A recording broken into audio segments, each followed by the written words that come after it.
राजा दशरथ का नाम दशरथ क्यों पड़ा? राजा दशरथ को दशरथ ही क्यों बोला जाता है? अयोध्या का जो राज्य शासन था वह कैसा था? राजा दशरथ के समय में जब राजा दशरथ अयोध्या पर राज करते थे तो जो वहाँ की राज्य व्यवस्था थी वह कैसी थी? आज हम बात करेंगे इसी विषय पर। मैं हूँ राकेश कुमार चंद्रवंशी, वैश्य ब्रह्मभुजी समाज से आपका अपने चंद्राजी यूट्यूब चैनल पर आप सभी का स्वागत करता हूँ। अगर अभी तक आपने हमारे चैनल को सब्सक्राइब नहीं किया है तो चैनल को सब्सक्राइब करें, वीडियो को लाइक करें और बगल में बने हुए बेल आइकन को दबाएं, ऑल वीडियोज पर सेट करें, जिससे कि मैं अगला वीडियो जब भी डालूंगा तो उसका नोटिफिकेशन आप तक पहुंचेगा सबसे पहले और आप हमारा वीडियो देख पाएंगे सबसे पहले।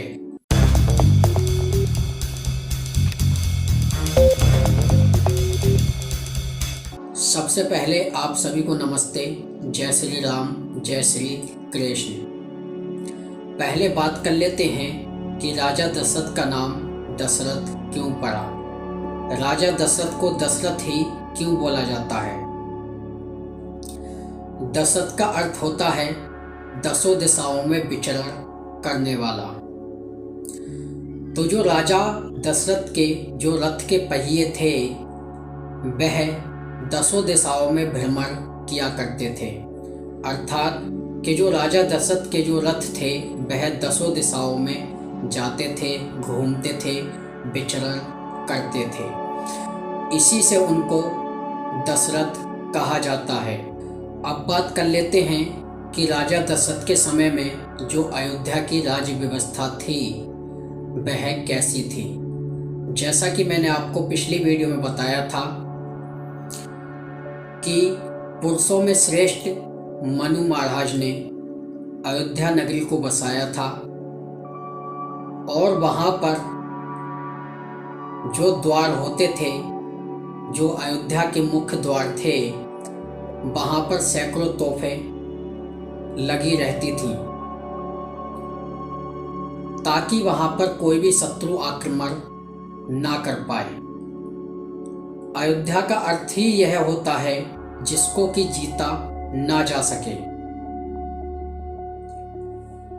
आज हम बात करेंगे कि राजा दशरथ के समय में जो अयोध्या की राज व्यवस्था थी वह कैसी थी।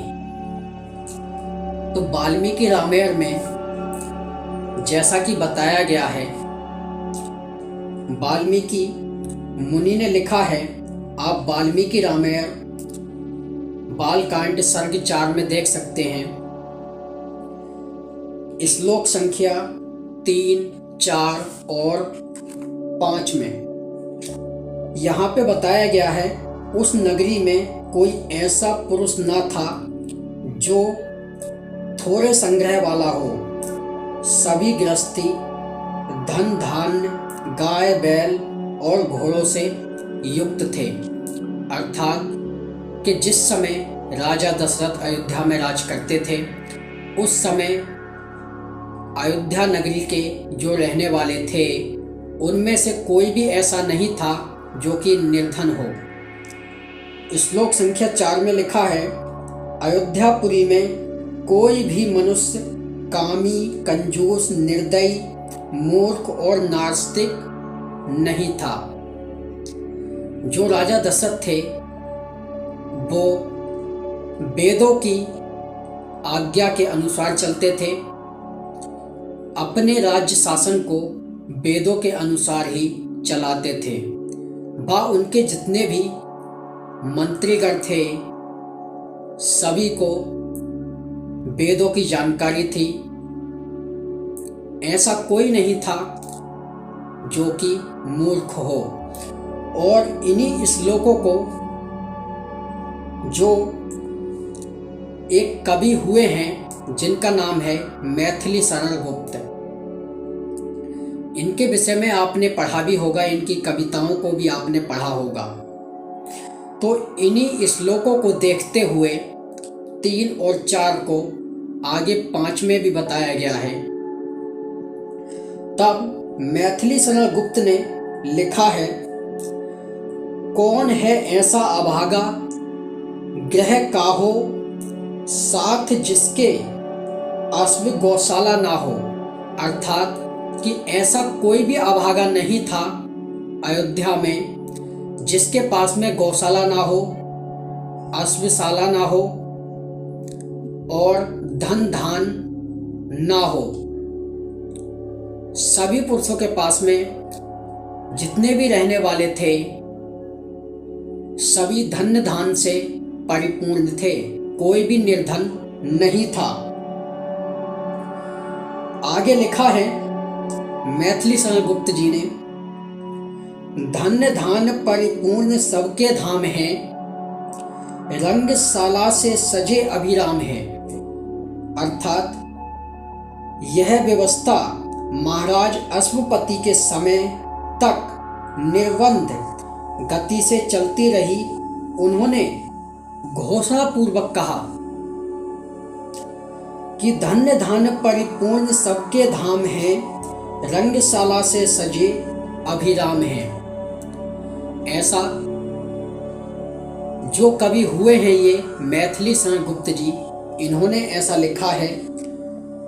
श्लोक संख्या 3 और 4 को देखते हुए आगे वाल्मीकि रामायण बालकांड सर्ग 4 में श्लोक संख्या 5 में लिखा है, अयोध्यावासी सभी स्त्री और पुरुष धर्मात्मा एवं जितेंद्रिय थे। सभी जन प्रसन्न और चरित्र में महर्षियों के समान निर्मल थे। ऐसी वहां की व्यवस्था थी, कोई भी वहां पर अज्ञानी नहीं था। और छांदोग्य उपनिषद में आया है, ये आप देख सकते हैं छांदोग्य उपनिषद 5:11-5 में यहाँ पर लिखा है, मेरे राज्य में कोई चोर नहीं है, कोई कंजूस नहीं है, कोई शराबी नहीं है, कोई अग्निहोत्र ना करने वाला नहीं है, कोई मूर्ख नहीं है, कोई व्यभिचारी नहीं है। फिर भला व्यभिचारिणी तो हो ही कैसे सकता है। ऐसा वाल्मीकि रामायण में और छांदोग्य उपनिषद में आप देख सकते हैं। आगे श्लोक संख्या 5 को देखते हुए मैथिली शरण गुप्त जी ने लिखा है, स्वास्थ्य शिक्षित शिष्ट उद्योगी सभी, ब्रह्म भोगी आंतरिक योगी सभी। अर्थात कि उस समय सभी शिक्षित थे, कोई भी अशिक्षित नहीं था। सभी योगी थे, सभी योग करते थे। ऐसी वहां की राज्य व्यवस्था थी राजा दशरथ के समय में। और यही है दशरथ के राज्य का वर्णन कि दशरथ के राज्य में क्या था क्या नहीं है। यह हमें वाल्मीकि रामायण से स्पष्ट दिखाई देता है। तो अब आप समझ गए कि दशरथ के राज्य का वर्णन क्या है, जिस समय दशरथ थे उस समय वहाँ की क्या स्थिति थी। यहाँ पे स्पष्ट लिखा है कि कोई भी कामी पुरुष नहीं था, कोई कंजूस नहीं था, ऐसा कोई नहीं था जो निर्धन हो, ऐसा भी कोई नहीं था जो कि दान ना देने वाला हो। तो अब आप समझ गए कि राजा दशरथ को दशरथ क्यों कहा जाता है। अयोध्या के राज्य का वर्णन आपको पता चल गया कि अयोध्या कैसी थी, वहाँ की राज्य व्यवस्था कैसी थी। अगर अभी तक आपने हमारे चैनल को सब्सक्राइब नहीं किया है तो चैनल को सब्सक्राइब करें, वीडियो को लाइक करें और बगल में बने हुए बेल आइकन को दबाएं, ऑल वीडियोज पर सेट करें, जिससे कि मैं अगला वीडियो जब भी डालूंगा तो उसका नोटिफिकेशन आप तक पहुंचेगा सबसे पहले और आप हमारा वीडियो देख पाएंगे सबसे पहले। तो आज और अभी के लिए इतना ही, जल्द मिलेंगे आपसे अगली वीडियो में।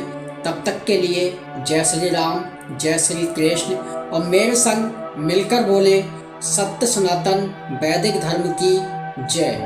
अधर्म का नाश हो, प्राणियों में सद्भावना हो।